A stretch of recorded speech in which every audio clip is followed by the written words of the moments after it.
саламатсыздарбы? Мен Эркебаева жана Нурдинбековна Табигый педагогикалык факультетинин Табигый илимдер жана окутуу усулу кафедрасында ага окутуучу болуп иштейм. Бүгүн биз адаттагыдай эле расписание боюнча биринчи курстарга жалпы ботаникадан сабак өтөбүз. Мына уен 85-ке кирдик.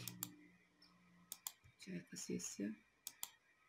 Дисциплина жалпы ботаника. Экзамен.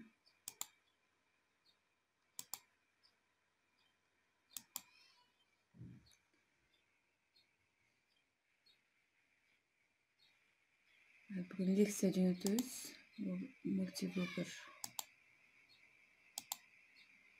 Выбрать цвет. Студенттер дагы киришти байланышка.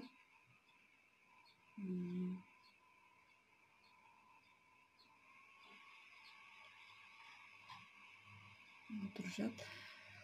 Бул жерде биз выбрать всех лекцияны тандап алабыз, файл тандап алабыз.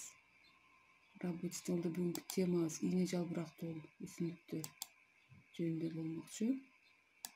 Ачабыз. Жака отправить деп жөнөтөбүз. Так, жооп болуп турбу. Андан сырткары бизде жалпы ботаника деген WhatsApp группаларыбыз бар. Студенттер жазып жатышат. Бүгүнкү темабыз презентация түрүндө жөнөтүлдү. Студенттер тапшырмаларын алып жатышат.